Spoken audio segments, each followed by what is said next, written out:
एक दिन एक राजा ने अपने सभासदों से कहा, क्या तुम लोगों में कोई ईश्वर के होने का प्रमाण दे सकता है? सभासद सोचने लगे। अंत में एक मंत्री ने कहा, महाराज, मैं कल इस प्रश्न का उत्तर लाने का प्रयास करूंगा। सभा समाप्त होने के बाद उत्तर की तलाश में वह मंत्री अपने गुरु के पास जा रहा था। रास्ते में उसे गुरुकुल का एक विद्यार्थी मिला। मंत्री को चिंतित देख उसने पूछा, सब कुशल मंगल तो है? इतनी तेजी से कहां चले जा रहे हैं? मंत्री ने कहा, गुरुजी से ईश्वर की उपस्थिति का प्रमाण पूछने जा रहा हूं। विद्यार्थी ने कहा, इसके लिए गुरुजी को कष्ट देने की क्या आवश्यकता है? इसका जवाब तो मैं ही दे दूंगा।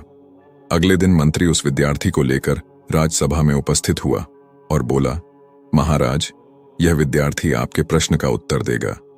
विद्यार्थी ने पीने के लिए एक कटोरा दूध मांगा। दूध मिलने पर वह उसमें उंगली डालकर खड़ा हो गया।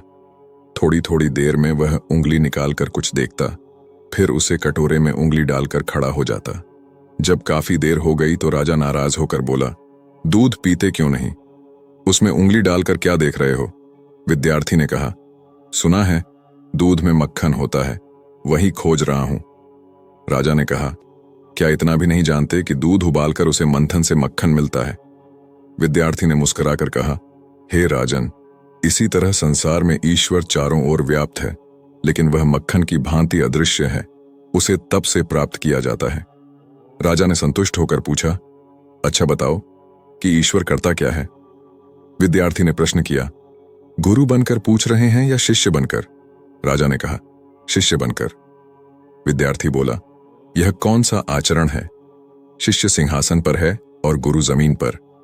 राजा ने झट विद्यार्थी को सिंहासन पर बिठा दिया और स्वयं नीचे खड़ा हो गया। तब विद्यार्थी बोला, ईश्वर राजा को रंक और रंक को राजा बनाता है।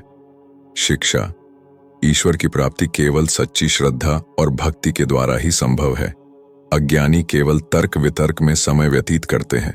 ज्ञानी जन ईश्वर की प्राप्ति के मार्ग पर चल भक्ति आराधना करते हैं और जनमन साधारण की सेवा करते हैं, भलाई का कार्य करते हैं।